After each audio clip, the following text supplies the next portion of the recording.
সালাম আলাইকুম শেখ, আমরা শুরু করতে পারি।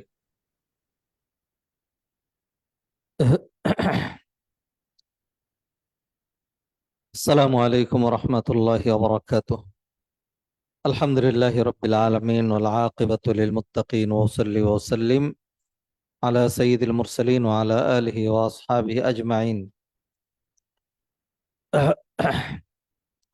وعلى من سلك سبيلهم إلى يومنا وإلى يوم الدين، ثم أما بعد.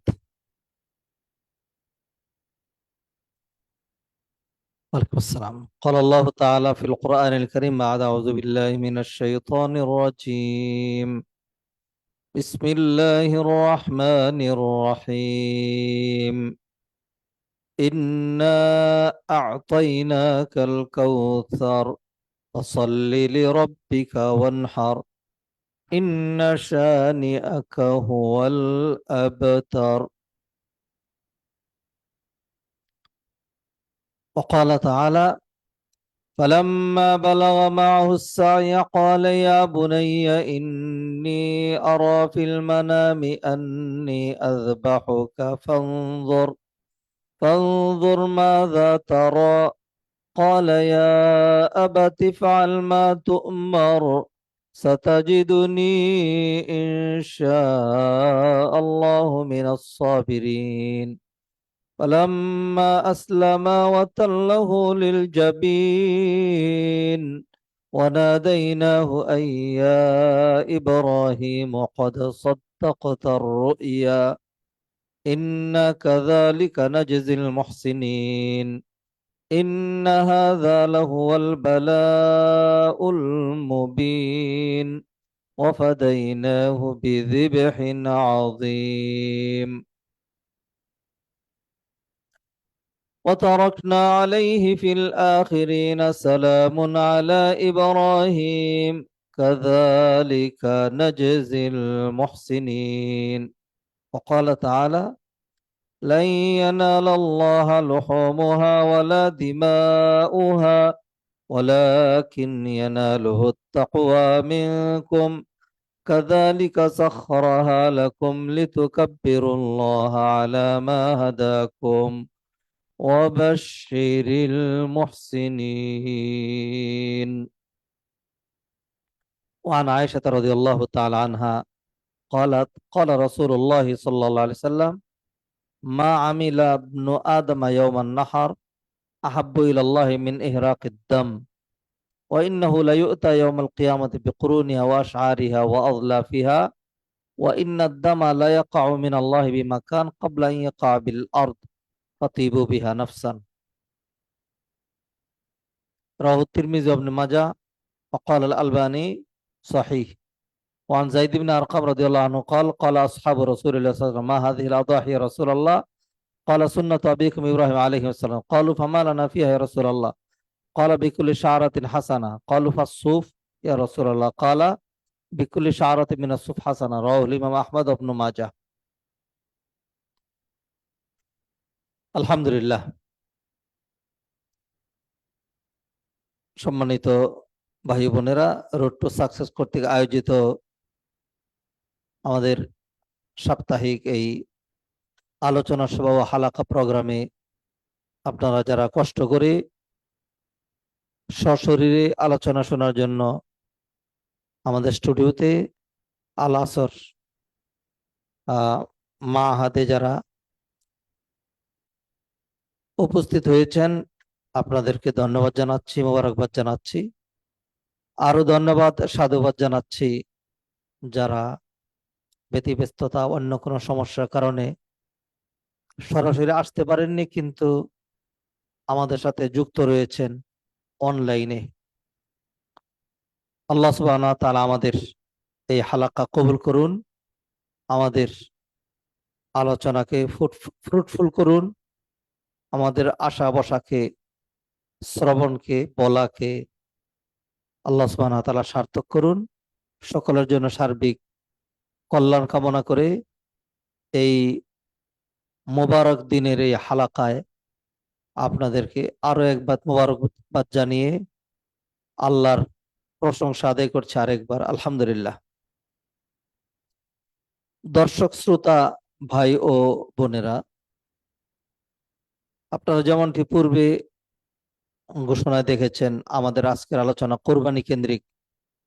সেটা হলো আহ প্রচলিত কোরবানি ও কোরআন সুন্নাহর আলোকে কোরবানি দুইয়ের মধ্যে কি পার্থক্য, অথবা কোরআন সুন্নাহর আলোকে আমাদের কোরবানিটি কেমন হওয়া উচিত, এটি হবে আজকে আমাদের আলোচ্য বিষয় ইনশাআল্লাহ। সম্মানিত ভাই ও বোনেরা, আমরা অত্যন্ত মর্যাদাপূর্ণ সময় এবং দিন অতিক্রম করছি। বছরের সবচেয়ে উত্তম দিন যেগুলো, আমরা সেই দিনগুলোতে অবস্থান করছি। এটি জিলহজ মাস। জিলহজ মাসের যে প্রথম 10 দিন, এটি অত্যন্ত মর্যাদামণ্ডিত। আল্লাহ সুবহানাহু ওয়া তাআলা কোরআনে কারিমে জিলহজ মাসের প্রথম 10 দিন, 10 দিনের কসম করেছেন। আল্লাহ বলছেন, বিসমিল্লাহির রহমানির রহিম, ওয়াল ফাজরি ওয়া লায়ালিন আশর। এই যে লায়ালিন আশর, সকল মুফাসসির একমত যে লায়ালিন আশর বা 10 রাত বা 10 দিন, এটি হলো জিলহজ মাসের প্রথম 10 দিনের কথা বলা হয়েছে। এটা হলো সেই লায়ালিন আশর। নবীজি সাল্লাল্লাহু আলাইহি সাল্লাম এই দিনগুলোকে তার ভাষায়, অথবা আল্লাহ সুবহানাহু ওয়া তাআলা তাকে যেই জাওয়ামি আল কালিম, অল্প কথায় বেশি অর্থ প্রকাশ করার যেই যোগ্যতা ক্ষমতা দিয়েছিলেন, নবীজি সাল্লাল্লাহু আলাইহি সাল্লাম এই দিনগুলোকে তিনি তার ভাষায় বিভিন্ন শব্দে ব্যাখ্যা করেছেন। এক হাদিসে তিনি বলছেন, এই দিনগুলো আহাব্বু ইলাল্লাহ, আল্লাহর কাছে সবচেয়ে বেশি প্রিয় দিন। অন্য হাদিসে বলা হয়েছে, মা মিন আইয়ামিন আযম, মহান দিন। আরেক হাদিসে বলা হয়েছে আফদালু আইয়ামিদ দুনিয়া, দুনিয়ার দিবসগুলোর মধ্যে সবচেয়ে মর্যাদাপূর্ণ দিবস এই 10 দিন। মূলত বছরে 12 মাস, এটা আল্লাহ সুবহানাহু ওয়া তাআলা নির্ধারণ। প্রতি মাসে 3টা করে দশক রয়েছে, প্রথম, দ্বিতীয়, তৃতীয়। সেই হিসাবে 12কে যদি আমরা 3 দিয়ে গুণ দিই, তাহলে 36 দাঁড়ায়। তাহলে বছরে 36টা দশক রয়েছে। এই 36টা দশকের মধ্যে আহ সকল দশকের মান মর্যাদা এক সমান নয়, সমস্ত মাসের মান মর্যাদা একরকম নয়। ঢাকার জায়গার ভ্যালু আর হলো গ্রামের জায়গার ভ্যালু এক নয়। গুলশান, বনানী, বারিধারা, মহাখালী, উত্তরা, ধানমন্ডি, এই সমস্ত এলাকার জায়গার দাম আরো অনেক বেশি। তো জায়গার উপরে জায়গার দাম রয়েছে, মূল্য রয়েছে বেশি। বৈষয়িক দৃষ্টিকোণ থেকে আমরা দেখতে পাচ্ছি এটি। তো এইভাবে ব্যক্তির উপরে ব্যক্তির মান মর্যাদা রয়েছে। একজন মন্ত্রী, মিনিস্টার, আরেকজন সাধারণ মানুষ, অবশ্যই বৈষয়িক দৃষ্টিকোণ থেকে উভয়ের মান একরকম নয়। একজন মূর্খ আর একজন ইউনিভার্সিটির ভিসি, দুইজনের মান একরকম নয়। ঠিক তদ্রূপ বছরের 365 দিনের মান এক সমান নয়। 365 দিনকে আমরা 36টা দশকে ভাগ করতে পারি। ইমাম গাজালি তিনি তার ইহইয়া ও উলুমিদ্দিনের মধ্যে আলোচনা করে তিনি বলছেন যে বছরের 3টা দশক সর্বাধিক মর্যাদামণ্ডিত। বছরের 3টা দশক সর্বাধিক মর্যাদামণ্ডিত। তার মধ্যে 1 নম্বর হলো মুহররম মাসের প্রথম 10 দিন। হ্যাঁ, কারণ এতে আশুরা রয়েছে এবং আশুরার দিন একদিন রোজা রাখলে বিগত 1 বছরের গুনাহ মাফ করে দেওয়া হয়। আশুরার দিন ওই ঐতিহাসিক দিন, যেদিন আল্লাহ সুবহানাহু ওয়া তাআলা হকের বিজয়ের জন্য সাগরের মধ্য দিয়ে মুসা আলাইহিস সালামের লাঠির আঘাতের উসিলায় শুকনো রাস্তা করে দিয়েছিলেন। মুসা আলাইহিস সালাম এবং তার অনুসারী বনী ইসরাইল, নেককার, ইমানদার, মুত্তাকি, পরহেজগার, হকপন্থী, তাদেরকে উদ্ধার করেছিলেন। আর বিশাল ক্ষমতাধর, শক্তিধর, নিজেকে রব দাবি করেছে প্রচন্ড অহংকারী জালেম গোষ্ঠী ফেরাউন এবং তার বাহিনীকে সলিল সমাধিস্থ করেছিলেন। অতএব যেই দিন এই কাজটা হয়েছে সেই দিনের মর্যাদা নিঃসন্দেহে অনেক বেশি। আর ওই দিনটা যেই 10 দিনের মধ্যে রয়েছে, ওই 10 দিনের মান মর্যাদা বেড়ে যায়। দেখুন না, যখন বিয়ের দিন হয় তখন বিয়ে করে কিন্তু একজন নৌশা, কিন্তু নৌশার সাথে আরো যারা যেই বরযাত্রী 100 জন গিয়েছে গিয়েছে তাদের কিন্তু আলাদা মান মর্যাদা। অনেক জায়গায় দেখা যায় যে এলাকার মেহমানদেরকে এক ধরনের মেহমানদারি করা হচ্ছে, আর একটা জায়গা নির্দিষ্ট করে রেখে দেওয়া হচ্ছে, এটা হলো বরযাত্রীদের জন্য, বরের সাথে যারা আসবে তাদের জন্য, এবং তাদের জন্য অনেক সময় এক্সট্রা খাবার দাবারের ব্যবস্থা থাকে। তো আশুরা যেই দশকে রয়েছে সেই দশকের মান মর্যাদা অন্য অনেক দশকের চেয়েও বেশি। 2 নম্বর, মাহে রমাদানের শেষ দশক। মাহে রমাদানের শেষ দশক এই জন্য বেশি মর্যাদা মণ্ডিত, যেহেতু এই 10 রাতের কোনো এক রাতে কি আছে, লাইলাতুল কদর। যেই লাইলাতুল কদরের মর্যাদা হলো প্রায় 85 বছরের সমান।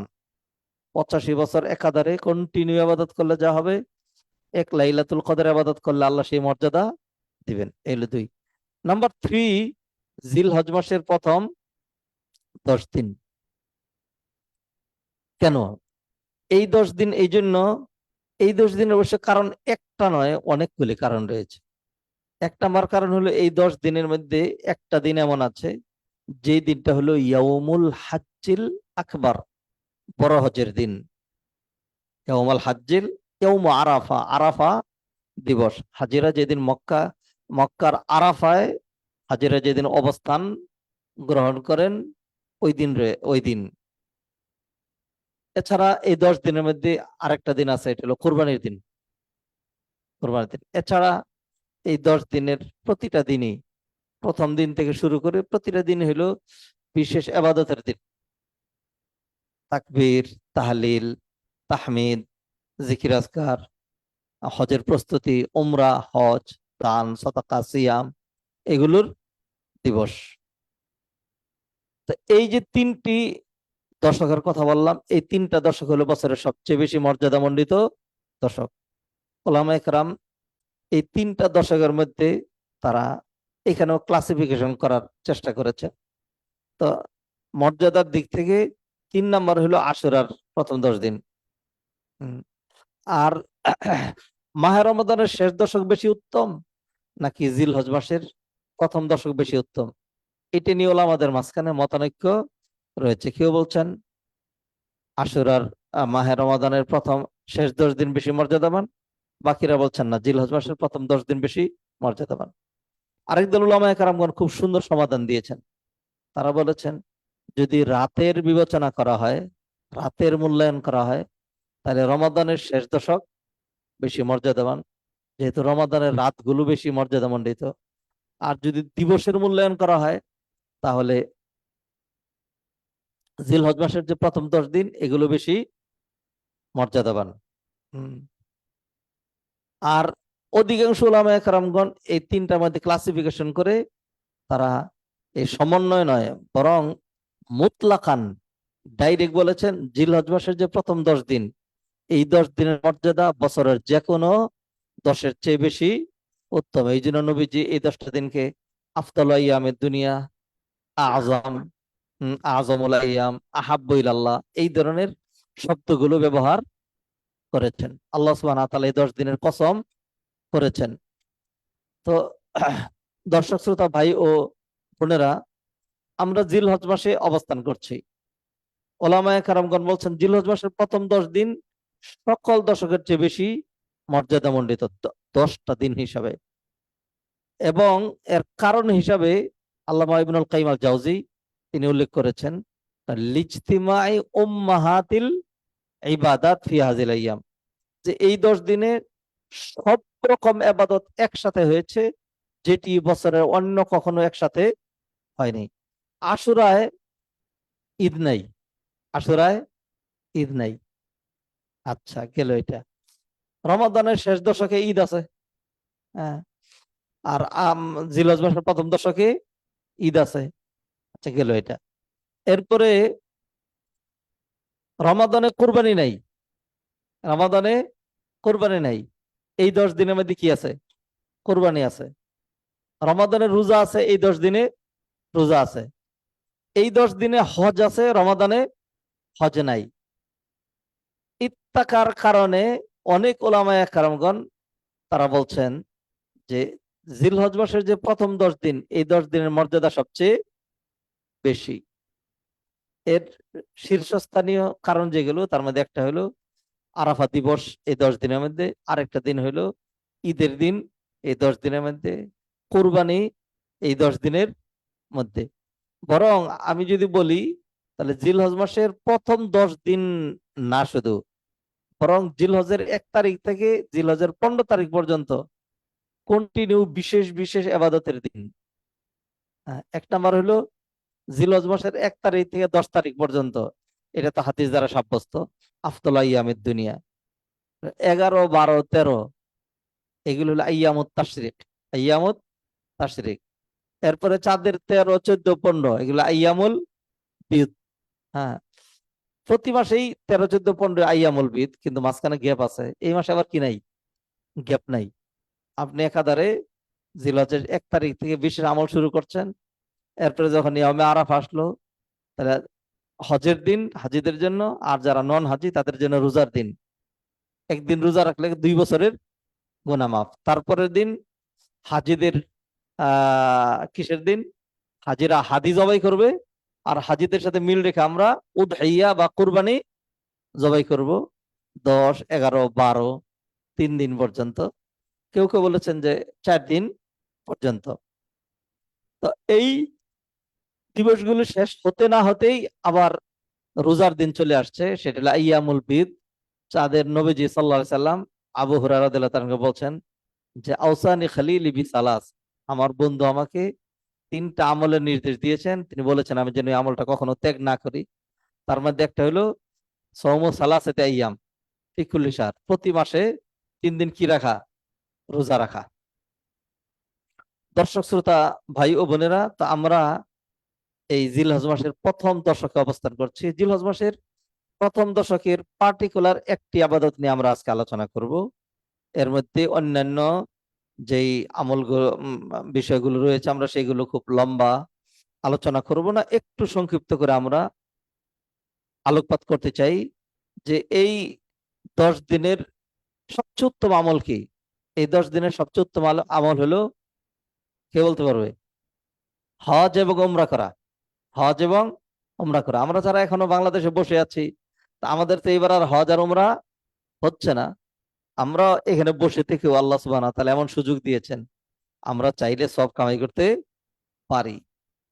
নবীজি হাদিসে বলছেন আল আমালু ইনদাল্লাহি সাবা, আল্লাহর নিকট আমল 7 রকম। তার মধ্যে একটা আমল হলো নেক আমলের নিয়ত করলেই অনুরূপ সওয়াব। তাহলে আমরা নিয়ত করি যে আল্লাহ এবার তো যেতে পারলাম না, আগামীতে আপনি আমাকে যাওয়ার তৌফিক দিবেন, আগামীতে আমি যাবো ইনশাল্লাহ। অথবা কেউ এইভাবে নিয়ত করতে পারেন যে আমি টাকা জমাচ্ছি, আগামীতে আমার হবে না, আল্লাহ বাঁচিয়ে রাখলে তারপরের বছর ইনশাল্লাহ আমি হজ করতে যাব। আমি যদি সুযোগ পেতাম তাহলে আমার উমরা করতে যেতাম, আমি হজ করতে যেতাম। এই ধরনের কামনা বাসনা নিয়ত যদি আমরা করি, তাহলে মক্কায় যাইনি, হজ করিনি, উমরা করিনি, না যাওয়ার পরেও আল্লাহ সুবহানাহু ওয়া তাআলা নিছক নেক নিয়তের কারণে আমাদেরকে অনুরূপ সওয়াব দিয়ে দিবেন। আল্লাহু আকবার। এটা হলো সবচেয়ে উত্তম আমল। এরপরে হলো সিয়াম ও হাজিল আইয়াম, এই দিবসগুলোতে সিয়াম পালন করা। অনেকে হয়তো আপনারা সিয়াম রত আছেন, সিয়াম পালন করছেন। পারলে একেবারে 9টা দিন ধরেই রোজা রাখা, না পারলে 2-4 দিন, 4-5 দিন। আর কেউ যদি একান্ত না পারে,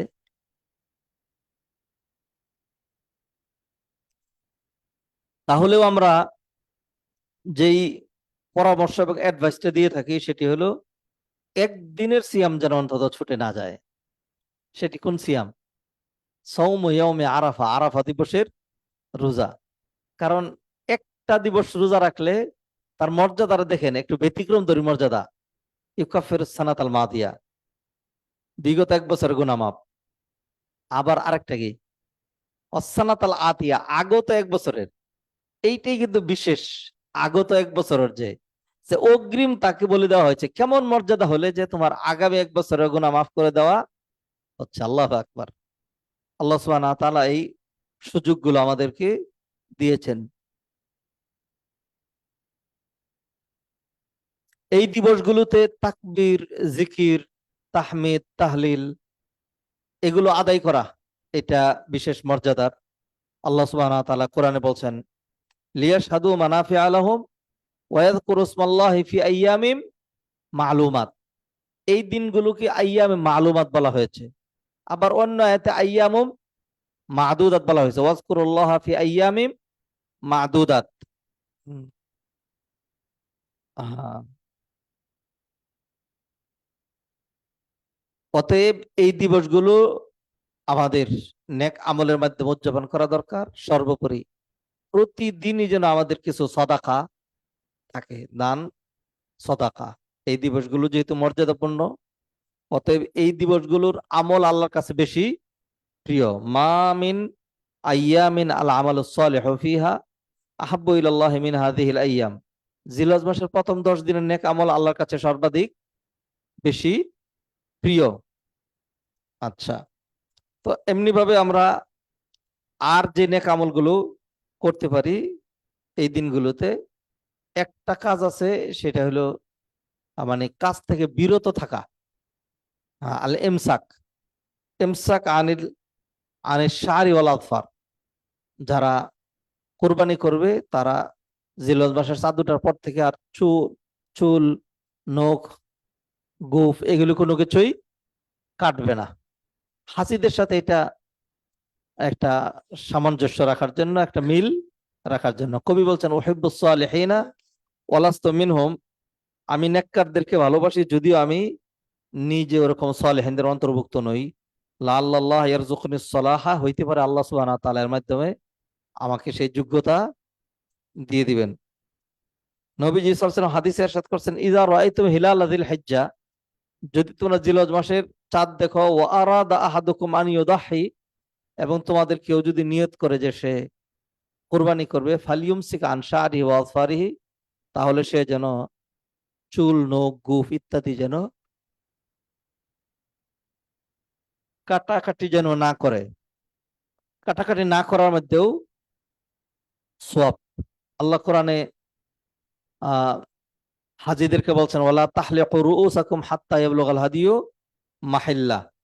যতক্ষণ হাদি জবাই না হচ্ছে ততক্ষণ পর্যন্ত তোমরা তোমাদের মাথা মুন্ডন করবে না।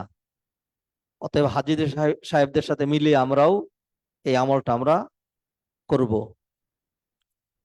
সম্মানিত দর্শক শ্রোতা ভাই ও বোনেরা, এই দিনগুলোর আরো গুরুত্বপূর্ণ যে আমল রয়েছে সেটি হলো 5 ওয়াক্ত সালাত জামাতের সাথে আদায় করা। এটা শুধু এই দিনের না, অন্য সময়েরও, বিশেষ করে এই দিনগুলোতে ঈদের সালাত গুরুত্ব দিয়ে আদায় করা।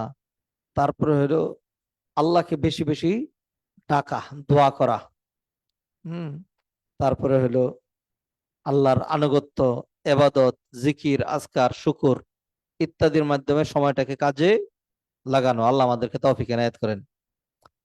সম্মানিত ভাই ও বোনেরা, এই 10 দিনের একটি উত্তম আমল যেটি নিয়ে আজকে আমরা লম্বা আলোচনা করব, সেটির নাম হলো কোরবানি।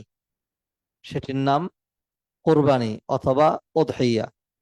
কোরবানি, কোরবান এই শব্দটা আরবি শব্দ। বাংলায় আমরা কোরবানি বলি, আরবিতে কোরবান বলা হয়। কোরআনে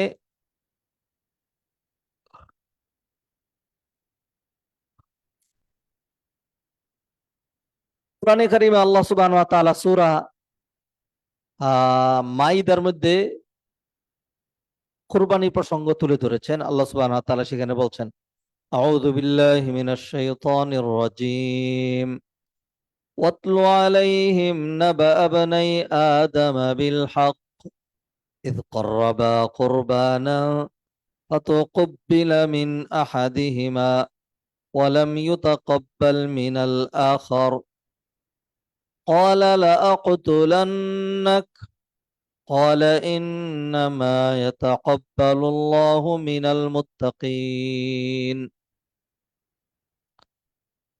কুরবানির একদম প্রাচীন ইতিহাস আল্লাহ সুবহানাহু ওয়া তাআলা এই আয়াতের মধ্যে তুলে ধরেছেন। আদম আলাইসাল্লামের দুই ছেলে ছিল, একজনের নাম ছিল হাবিল, আরেকজনের নাম ছিল কাবিল। যেহেতু তখন পৃথিবীতে মানুষ আসেনি, তখন বৈবাহিক বিধান শিথিল ছিল। তখন শরিয়া ছিল এরকম যে একই সাথে আদম আলাইসাল্লামের, হাওয়া আলাইসাল্লামের দুইটা বাচ্চা জমজ হতো, একটা ছেলে আর একটা মেয়ে, আল্লাহ এইভাবেই দিতেন। তো এরপরের বছর আবার এক ছেলে এক মেয়ে। তো বিবাহের সিস্টেম ছিল ক্রস সিস্টেম, আগের পেটের ছেলে পরের পেটের মেয়ে, আর আগের পেটের মেয়ে পরের পেটের ছেলে, এই ক্রস সিস্টেম ছিল। তো এই সিস্টেমে যখন আদম আলাইসালাম হাবিল এবং কাবিলকে বিবাহের নির্দেশ দেন, তখন কাবিল অবৈধচারণ করে।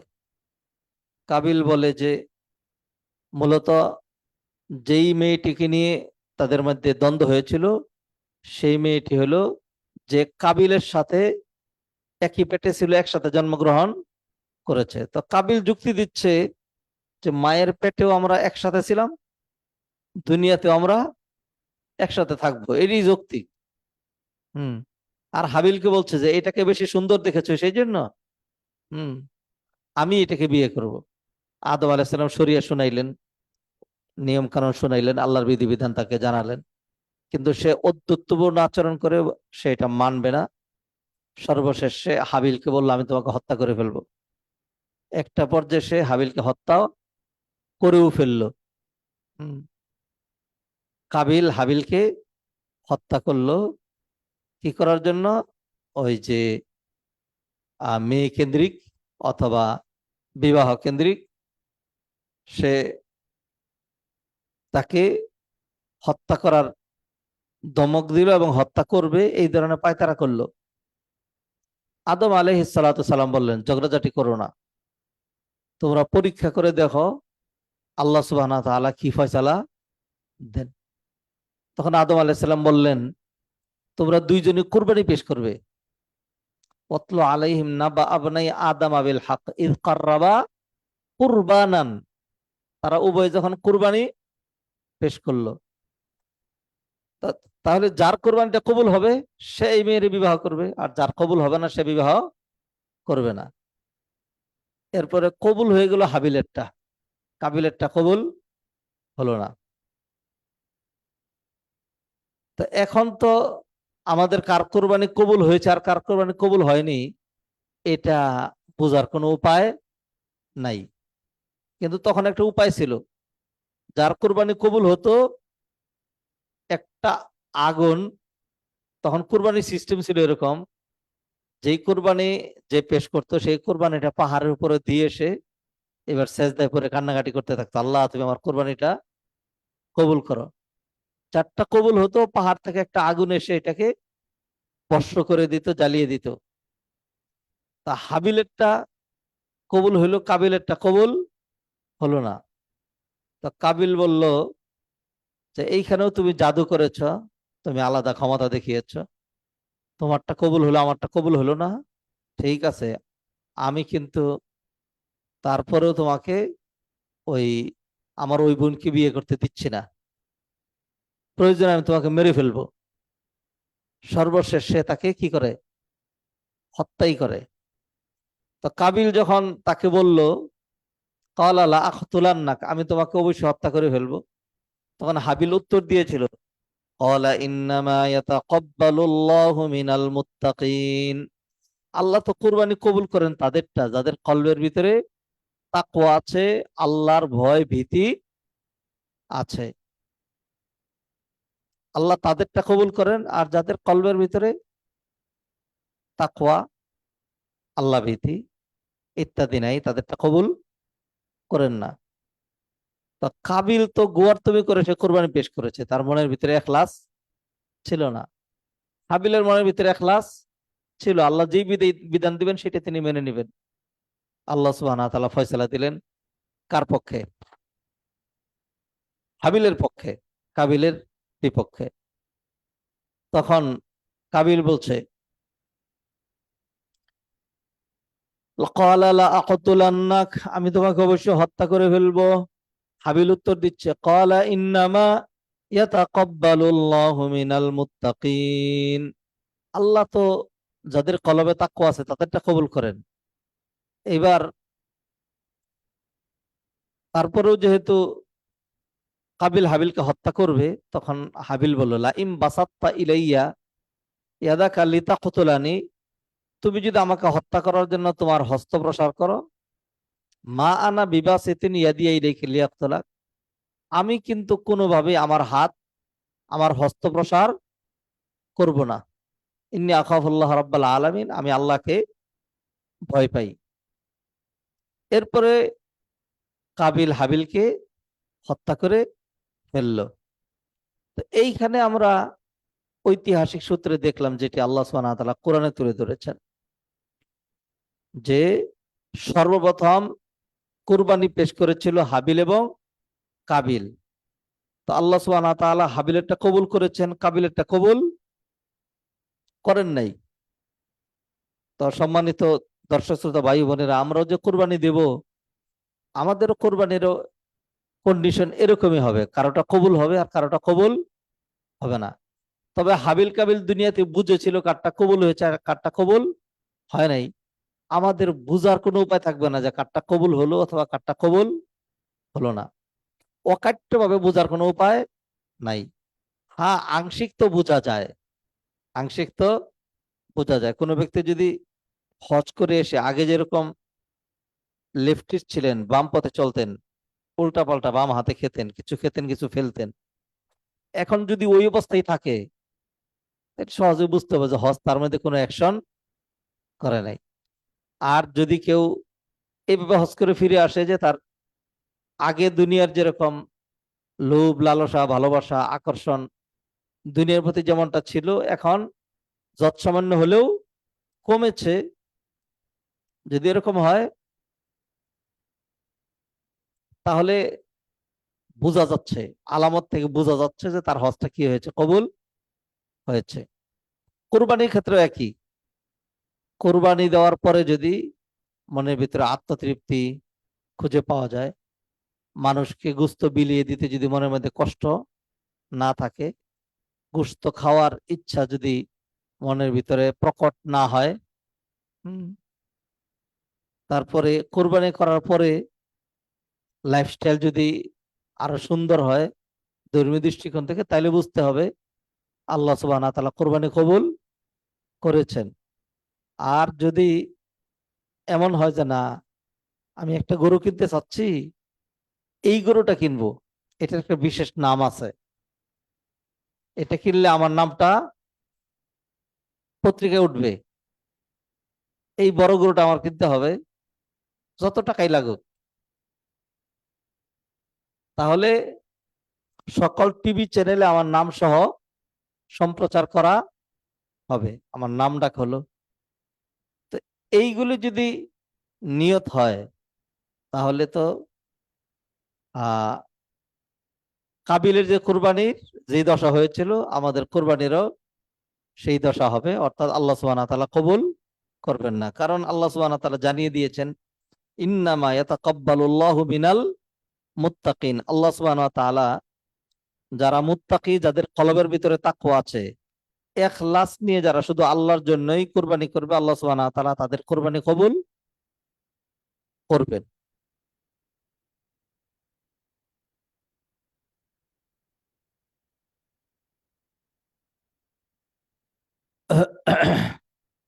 দর্শক শ্রোতা ভাই ও বোনেরা, আমরা কুরবানি নিয়ে আলোচনা করছিলাম, সেখানে আমরা দেখলাম যে আদম আলাইহিস সালামের জমানায় হাবিল এবং কাবিল তারা উভয়ই কুরবানি পেশ করেছিল। এরপরে আল্লাহ সুবহানাহু ওয়া তাআলা আল্লাহ সুবহানাহু ওয়া তাআলা হাবিলেরটা কবুল করেছেন, কাবিলেরটা কবুল করেন নাই। ওই আম, ধারায়, ওই পালাক্রমে আমরা কুরবানি আমাদের জন্য শরিয়া সম্মত হওয়ার যে ইতিহাস পাই, সেটা হলো হযরত ইব্রাহিম আলাইহিস সালামের জমানা থেকে আমাদের জন্য কোরবানি, মানে কোরবানি মাশরু হয়, শরিয়া সম্মত আমলে রূপান্তরিত হয়। সেই কোরবানির ইতিহাস আগে আরেক কোরবানির ইতিহাস, ত্যাগের ইতিহাস। কোরবানি মানেই তো ত্যাগ, না? তো কোরবানির ইতিহাস আসলেই কোরবানির ইতিহাস, ত্যাগ, স্যাক্রিফাইস, এটার ইতিহাস। ইব্রাহিম আলাইহিস সালামের জীবনটা এরকমই ছিল। জীবনটা ছিল পরীক্ষার পরীক্ষা। ওয়াইদ ইবতালা ইব্রাহিম রাব্বুহু বিকালিমাতিন ফাতাম্মাহুন্না। ইব্রাহিম আলাইহিস সালাতুস সালাম তিনি যখন বয়োবৃদ্ধ হয়ে গেলেন, তখনও তার ছেলে মেয়ে হয়নি। তার স্ত্রী ছিল সারাহ, তার স্ত্রীর নাম ছিল সারা। তখন তিনি ইব্রাহিম আলাইহিস সালামকে অনুমতি দেন তিনি যেন হাজারকে বিয়ে করেন। তো ইব্রাহিম আলাইহিস সালাম হাজারকে বিয়ে করেন। অল্প কিছুদিনের মধ্যেই হাজারের ঔরসে একটা সন্তান জন্মগ্রহণ করে। ইব্রাহিম আলাইহিস সালাম তার নাম রাখেন ইসমাইল। তো এখন এই যে হাজার, এ ছিল সারার দাসী, সারার দাসী। তো যখন এই দাসী স্ত্রীর মর্যাদা পেল, এবং বিশেষ করে যখন এই দাসীর ঔরসে একটা ছেলে হয়ে গেল, সন্তান হয়ে গেল, তখন নিঃসন্দেহে তার মান মর্যাদা বেড়ে গেল। হুম।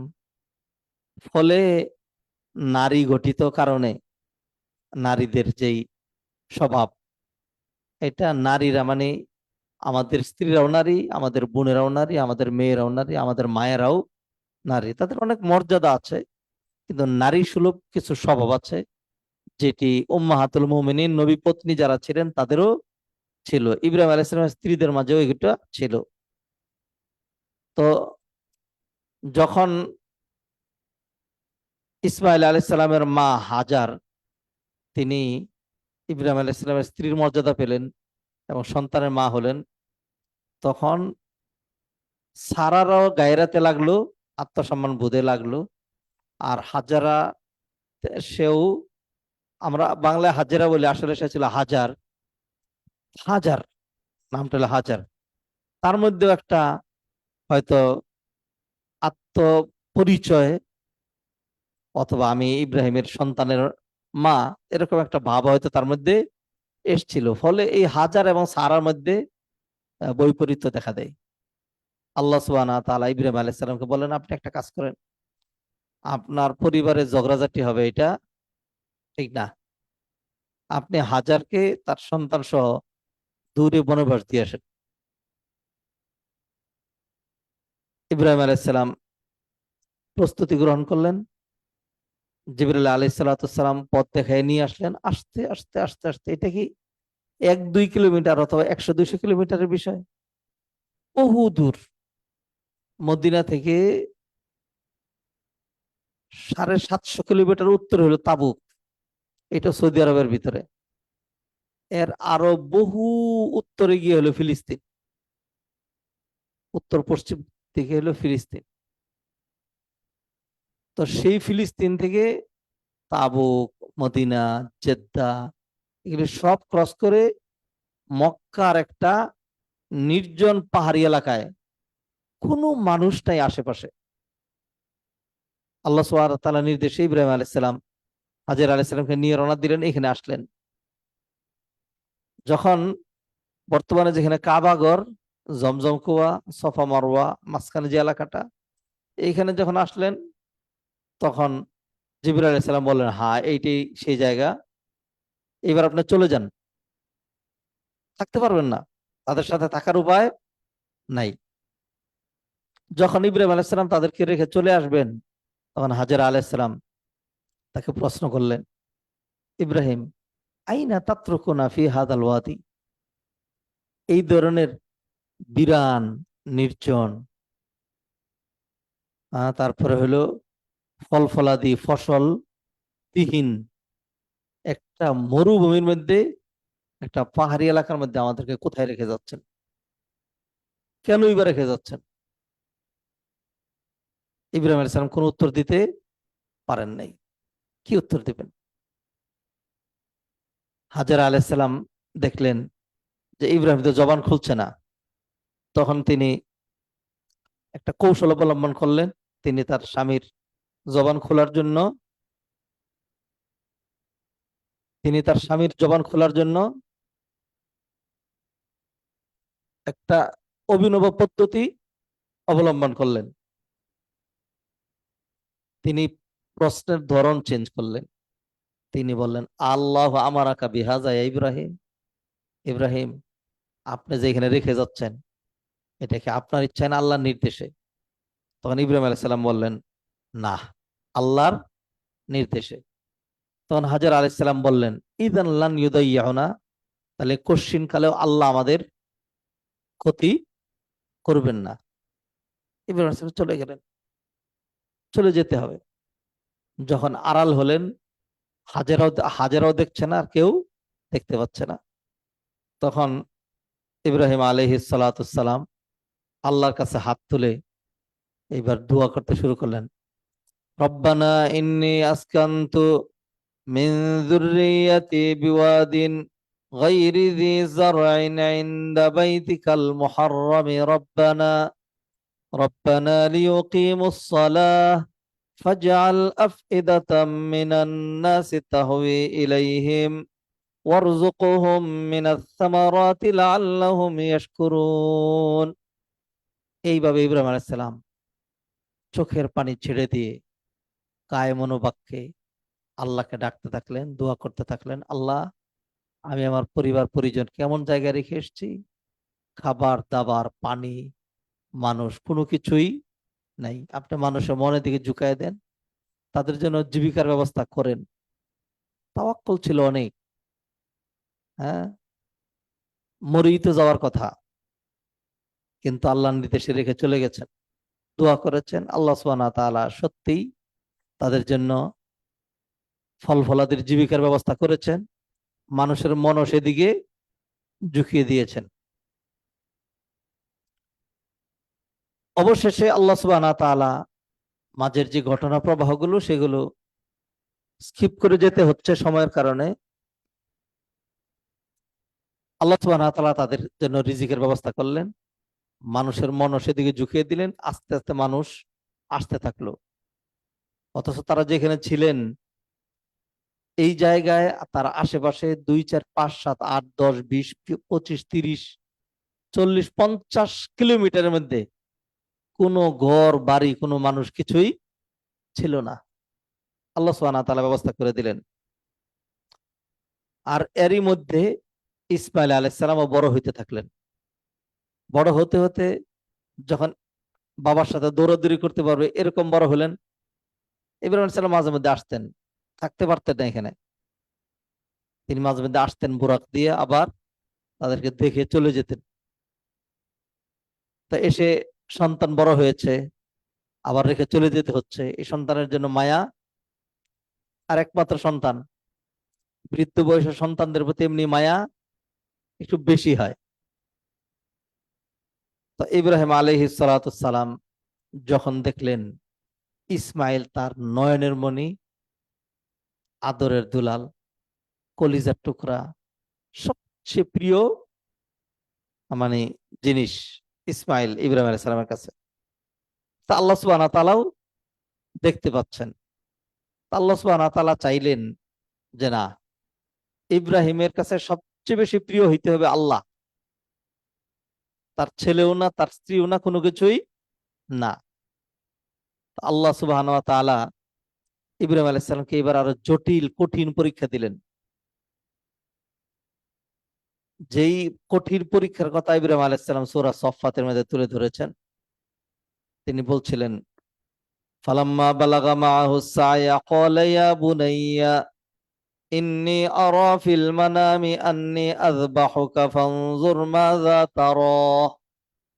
মানে, হে ছেলে, আমি স্বপ্নে দেখতে পেয়েছি যে আমি তোমাকে জবাই করছি। ইব্রাহিম আলাইহিস সালাম বুঝছেন, তিনি যেহেতু নবী, স্বপ্নে যা দেখানো হয়েছে সেটা কি ওহী, সেটা ওহী। তো তিনি তার ছেলের কাছে এসে নিবেদন করলেন যে আল্লাহ তো নির্দেশ দিয়েছেন স্বপ্নের মাধ্যমে, ডাইরেক্ট নির্দেশনা, ডাইরেক্ট ওহী না, কোন ওহী। স্বপ্ন যুগে ওহী। আমরা হলে বলতাম কি, যে মানুষ তো উল্টাপাল্টা কত কিছু স্বপ্নে দেখে, স্বপ্নে দেখছি বারবার, তাই বলে ছেলে জবাই করে দেব? ইব্রাহিম আলাইহিস সালাম একটু দ্বিধা করলেন না। আল্লাহ নির্দেশ দিয়েছেন, এটা পালন করতেই হবে। ছেলেকে প্রস্তাব করলেন। ছেলে বলল, ইয়া আবাতি ফাল মা তুমার সাতাজিদুনি ইনশাআল্লাহ মিনাস সাবিরিন। বাবা, আল্লাহ আপনাকে যে দায়িত্ব দিয়েছেন আপনি সেটা করেন। আপনি আমাকে ধৈর্যশীল হিসাবেই পাবেন। আমি পলায়ন করব না, আমি আপনাকে ধরা দিব, আপনি আমাকে জবাই করেন। যেহেতু আল্লাহ আমার জান চেয়েছেন, ঠিক আছে, আমার জান চলে যাবে। ইসমাইলও জানতো না, ইব্রাহিমও জানতো না যে ছুরি ইসমাইলের গলা কাটবে না আর তিনি জবাই হবেন না। আল্লাহ সুবহানাহু ওয়া তাআলা তাকে জবাই না করে বেহেশতি দুম্বা জবাই করার মাধ্যমে আমাদের জন্য আরো সুন্দর মানে রিজিকের ফয়সালা করবেন আল্লাহ সুবহানাহু ওয়া তাআলা। আমাদেরকে সওয়াবও দিবেন, আবার আনন্দও দিবেন। এটা হলো আল্লাহর টার্গেট।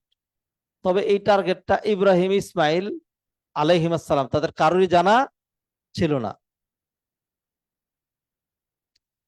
ইব্রাহিম আলাইহিস সালাম তিনি ইসমাইলের মায়ের কাছেও প্রস্তাব পেশ করলেন। ইসমাইলের মা হাজার, তিনিও ছেলেকে সাজায় দিলেন, বললেন আল্লাহর আমানত, আল্লাহ চেয়েছেন তা দিতে হবে। আর ইব্রাহিম আলাইহিস সালামও তিনি এবারে ডিটারমাইন্ড ছিলেন যে আল্লাহ স্বপ্নে দেখিয়েছেন, কিন্তু এটা ওহী, আমি ছেলেকে জবাই করবই। এরপরে তিনি গিয়ে ছেলেকে জবাই করার জন্য যখন প্রাণান্তকর চেষ্টা করছেন,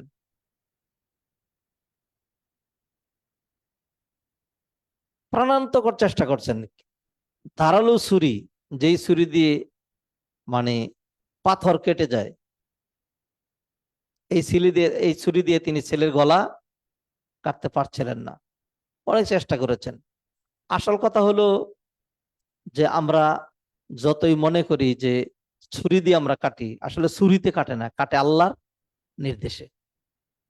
পানিতে ডুবায় না, ডুবে আল্লাহর নির্দেশে। আগুনে পুরায় না, পুরে আল্লাহর নির্দেশে। ইব্রাহিম আলাইহিস সালামের নমরুদ আগুনে ফেলেছিল না, পুড়েছিল? পুড়ে নেই। মুসা আলাইহিস সালাম রে সাগরে ফেলে দেওয়া হলো, ডুবে মরে গেছিলেন? মরেন নাই। তো আল্লাহ সুবহানাহু ওয়া তাআলা ইব্রাহিম আলাইহিস সালামকে বললেন তার ছেলেকে জবাই করার জন্য। তিনি প্রাণান্তকর চেষ্টা করলেন, কিন্তু কোনোভাবেই ছুরি দিয়ে ইসমাইল আলাইহিস সালামের একটা রগও তিনি কাটতে পারছিলেন না। অবশেষে ছেলে পরামর্শ দিল যে বাবা, আপনি একটা কাজ করেন, আমার চেহারা দেখে হয়তো আপনার মায়া হচ্ছে, সেজন্য হয়তো আপনি শক্তি করতে পারছেন না, আপনি আপনার চোখটা বেঁধে নেন আর আমাকে উপর করে শুয়ে দেন। কারণ আমি যদি দেখি যে আমার বাবা নিজের চোখ বেঁধে তারপর আমার জবাই করছে, আমার তো কষ্ট লাগবে। আমাকে উপর করে শুয়ে দেন আর আপনার চোখ বেঁধে নেন, এরপরে চেষ্টা করেন, আল্লাহর জন্য তো আমি জবাই হয়েই যাচ্ছি। ইসমাইল তখনও জানে না যে আল্লাহ সুবহানাহু ওয়া তাআলার কাছে বেহেশতি ব্যবস্থাপনা আছে, এটা ইসমাইল আলাইহিস সালামের জানা ছিল না। আল্লাহ কোরআনে বলছেন, ফালাম্মা আসলামা ওয়াতাল্লাহু লিল জাবিন ওয়া নাদাইনাহু আইয়া ইব্রাহিমু قد صدقت الرؤيا إنا كذلك نجزي المحسنين। আল্লাহু আকবার। ফালাম্মা আসলামা, এই শব্দটা একটু বিশ্লেষণ করতে চাই আপনাদের, যাদের আরবির উপর যত সামান্য উৎপত্তি রয়েছে আপনারা ভালো বুঝবেন। লাম্মা অতঃপর, যখন, আসলামা, আসলামা শেষে আলিফ আছে, উভয়ে বাপ বেটা দুইজন যখন আল্লাহর কাছে কি করলো? আত্মসমর্পণ করলো। ফালাম্মা আসলামা, যখন ইসলাম গ্রহণ করলো, এরকম না। কারণ ইব্রাহিম আলাইহিস সালাম, ইসমাইল আলাইহিস সালাম আগের থেকেই কি মুসলমান। যখন পুরোপুরি আত্মসমর্পণ করলো, কোনটাকে আত্মসমর্পণ বলা হচ্ছে? ওই যে ছেলে তার সত্তা ধরে দিচ্ছে আর পিতাও তার সবচেয়ে প্রিয় সন্তানকে সহস্তে জবাই করে দেওয়ার জন্য চোখ বেঁধেছে, ছেলেকে উপর করে শুয়ে দিয়েছে। এবার প্রাণান্তকর চেষ্টা চালাচ্ছে, মানে অর্থাৎ আল্লাহ যেটি বলেছেন সেটি বাস্তবায়ন করার জন্য 100% চেষ্টা করেছে। এটার নাম হলো ইসলাম। এটার নাম কি? ইসলাম। ইসলাম শব্দের অর্থ হলো সারেন্ডার করা। তা আমরা যেভাবে সারেন্ডার করি, আল্লাহ বলেন পর্দা করতে, বলে করব না। আল্লাহ বলেন নামাজ পড়তে, বলে পড়বো না। এটা কি সারেন্ডার বলে? এটার নাম সারেন্ডার না। ইব্রাহিম ইসমাইল আলাইহিমাসসালাম তারা উভয় যখন আল্লাহ সুবহানাহু ওয়া তাআলার কাছে পুরোপুরি সারেন্ডার করলেন, মানে ইসলাম গ্রহণ করলেন,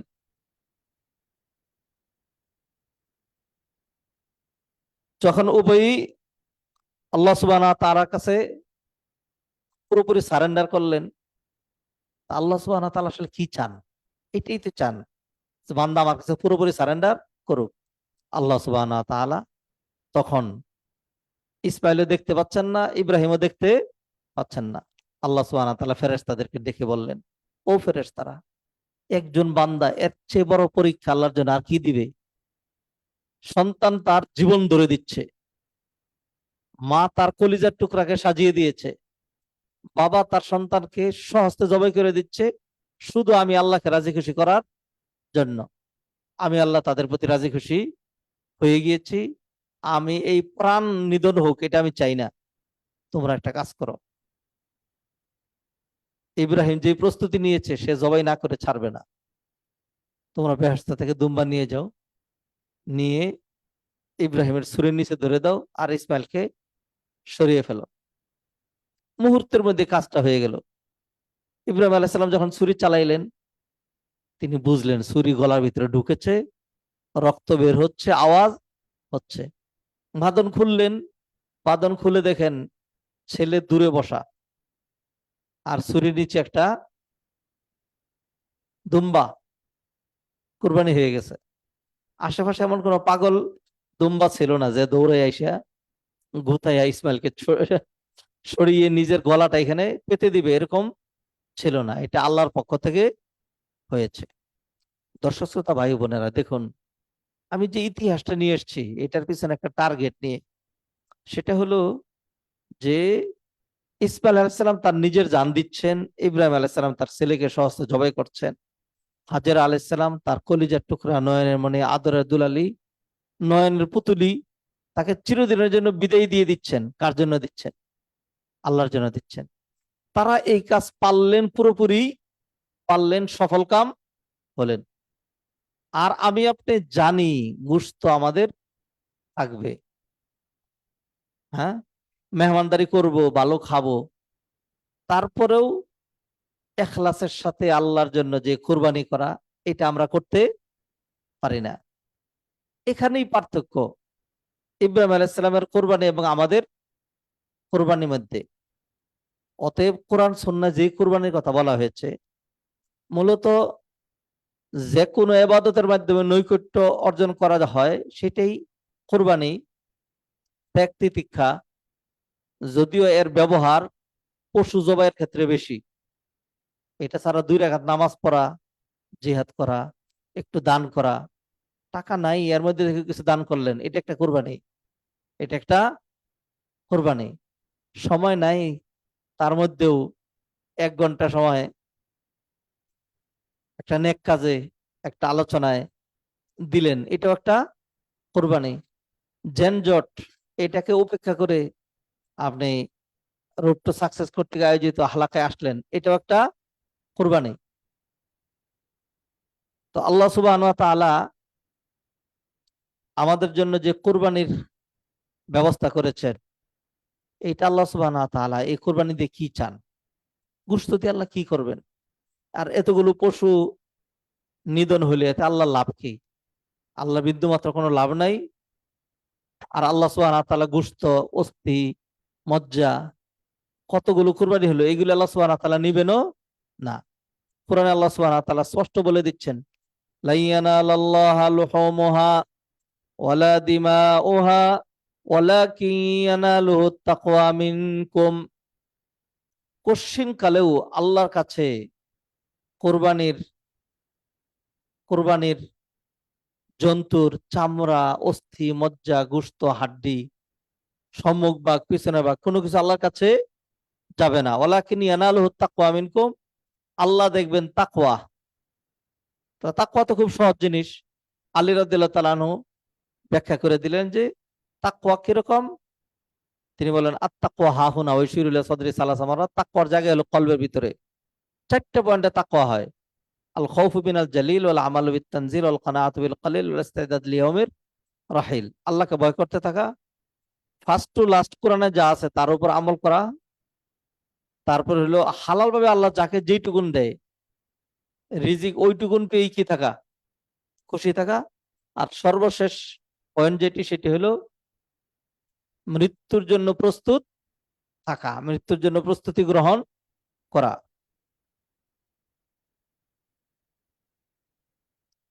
অতএব অতএব আমরা যেই কোরবানি করব, এই কোরবানি যদি পারফেক্ট করতে চাই, কোরআন সুন্নাহ মোতাবেক করতে চাই, নবীজির মতো করতে চাই, তাহলে যেটি করতে হবে সেটা হলো একদম একনিষ্ঠভাবে আল্লাহর জন্যই এই কোরবানিটা দিতে হবে।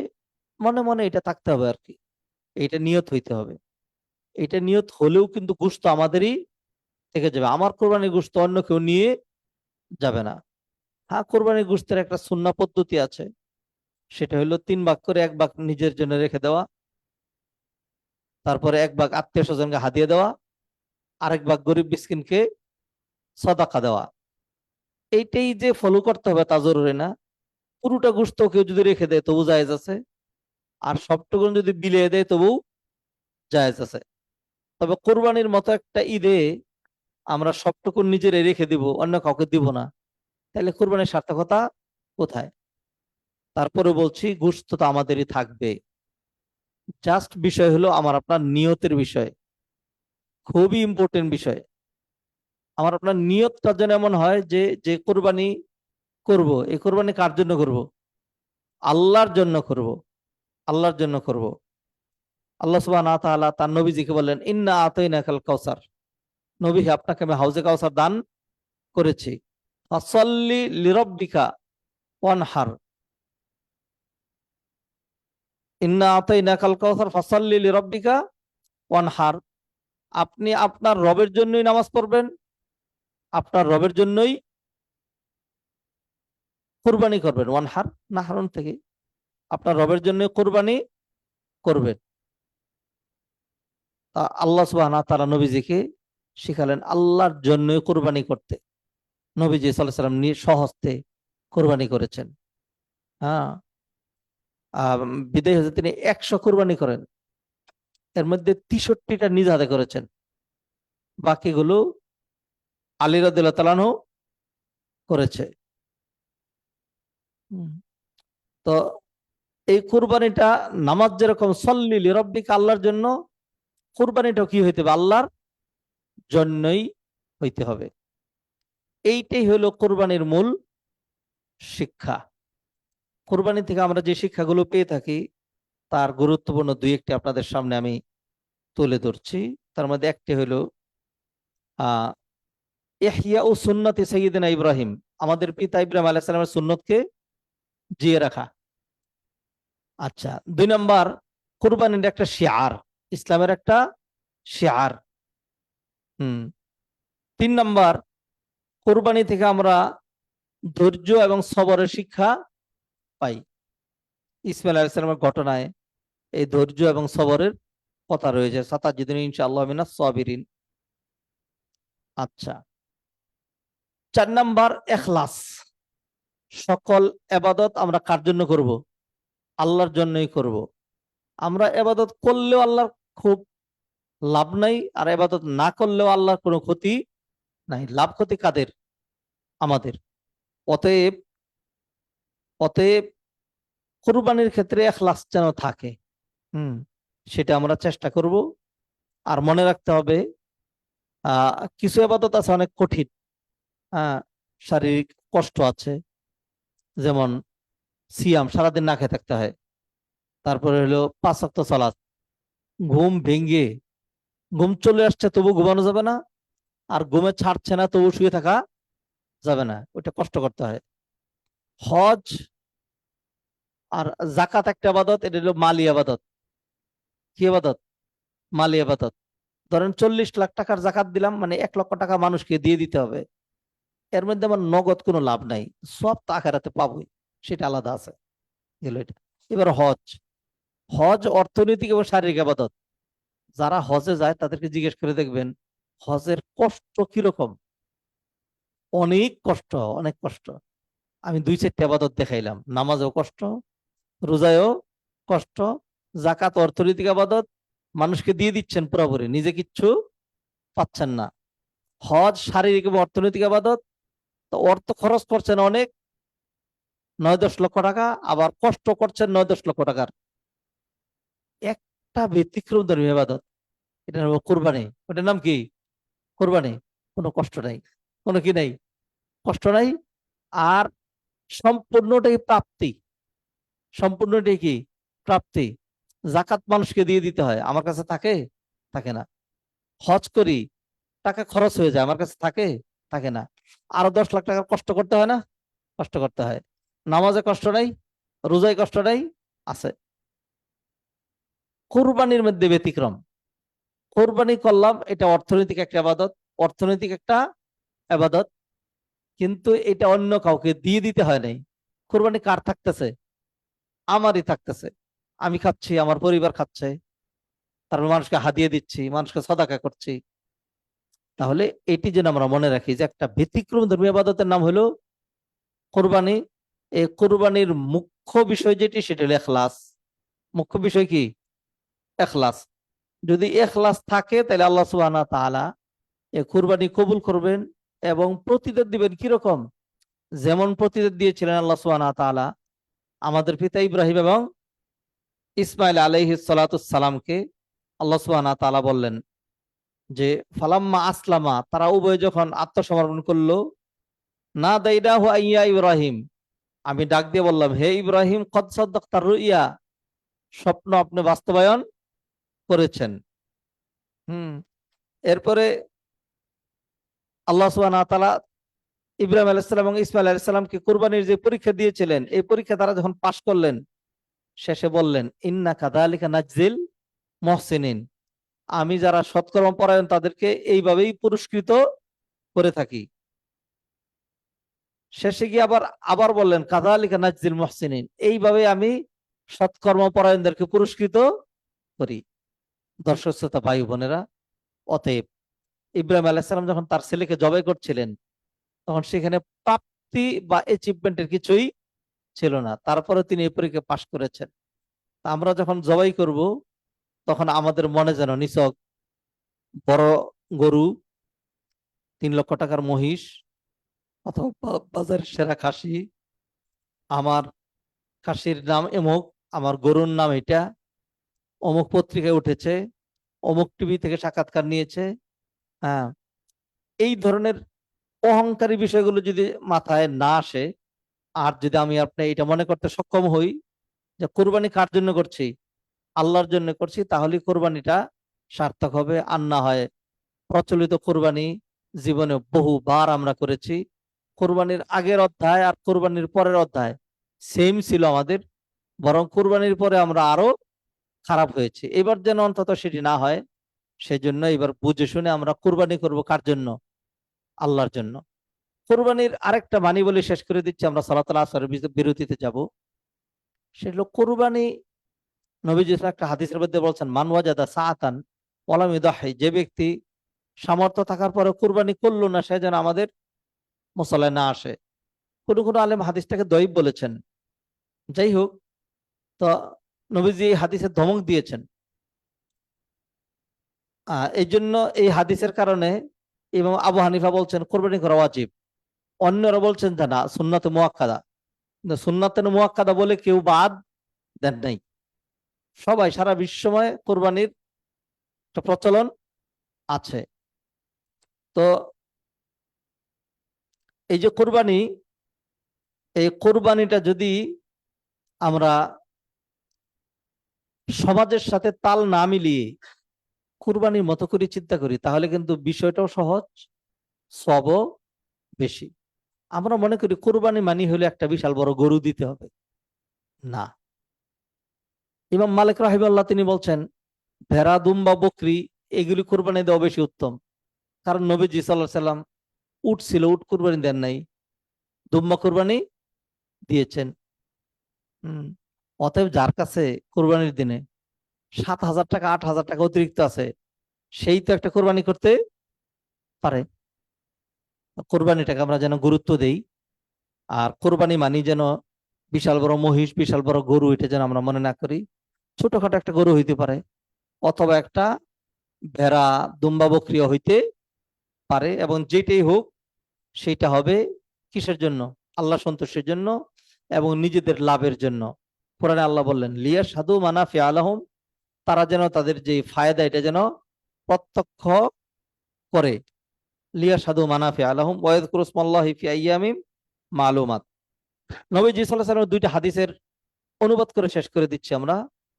যদি প্রশ্ন না থাকে তাহলে আমরা সালাতের পরে আর কন্টিনিউ করব না। আয়েশা রাদিয়াল্লাহু তাআলা হাদিসে ইরশাদ করছেন, তিনি বলছেন নবীজি বলছেন জিলহজ মাসের 10 তারিখে কোরবানির দিনে আহ একজন বান্দা যে রক্ত প্রবাহিত করেন এর চাইতে উত্তম আর কোনো আমল নাই। মানে কোরবানি করছেন যে এর চেয়ে বেশি উত্তম আর কোনো আমল নাই। এরপর বলছেন যে এটা এই জন্য গুরুত্বপূর্ণ, বেশি মানে বেশি মর্যাদাপূর্ণ আমল, যেহেতু এই কোরবানির পশুটা কিয়ামতের দিন সে তার শিং, তারপরে হলো সে তার চুল, তারপরে সে তার খুড়া, এগুলি সব সহ আল্লাহর কাছে হাজির হবে। আর ওয়া ইন্নাদ দামা লা ইয়াকাউ মিনাল্লাহ বিমা কান, মানে আমরা যখন কোরবানি করি পশুর গলা থেকে রক্ত জমিনে প্রবাহিত হওয়ার আগে আল্লাহ সেটা কবুল করে ফেলেন। নবীজি বলেন ফাতিউবু বিহা নাফসান, অতএব তোমরা এটা নিয়ে খুশি থাকবে। হাদিসটা তিরমিজি এবং ইবনে মাজায় রয়েছে। শেখ আলবানী হাদিসটাকে সহি বলেছেন। আহ এই কোরবানির অনেক ফজিলত রয়েছে। যায়েদ ইবনে আরকাম যে হাদিস বর্ণনা করেছেন, সেই হাদিসে নবীজি সাল্লাল্লাহু আলাইহি সাল্লাম বলেছেন যে বিকুল্লি শাআরাতিন হাসানাতুন, পশম গুনে গুনে সব দেওয়া হবে। তো সাহাবাকেরা জিজ্ঞাসা করলেন যে সুফ, যেটা ভেড়ার গায়ে যেই অনেকগুলো পশম একসাথে, এটার কি হবে? নবীজি বলছেন এই যে জমাট বাঁধা যে পশমগুলো, এর ভিতরে যে কটা চুল আছে প্রতিটা চুল গুনে গুনে তাকে কি দেওয়া হবে? সওয়াব দেওয়া হবে। অতএব আমরা যেন কোরবানি থেকে বিরত না থাকি। কোরবানি করব, আর কোরবানি অবশ্যই আল্লাহর জন্যই করব। নাম, ডাক, সুনাম, সুখ্যাতি দেখানো অন্য কোনো লক্ষ্য উদ্দেশ্যে নয়। তাহলে আমাদের কোরবানি হবে সার্থক।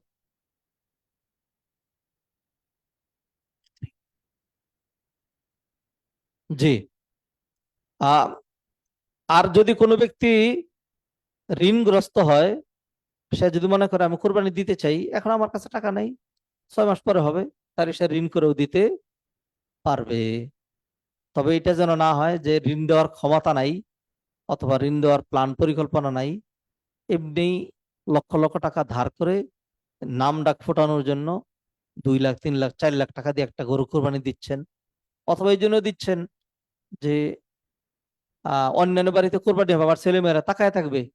অনেকে কিন্তু এরকম বলেও, আমার ছেলেমেয়েরা তাকায় থাকবে, কোরবানি না দিলে কেমন দেখা যায়। তাহলে আর কোরবানি হলো না, শরীয়ত সম্মত কোরবানি হলো না, প্রচলিত কোরবানি হলো। অন্যরা দিচ্ছে, আমি না দিলে কেমন দেখা যায়, ছেলেমেয়েরা মন খারাপ করবে।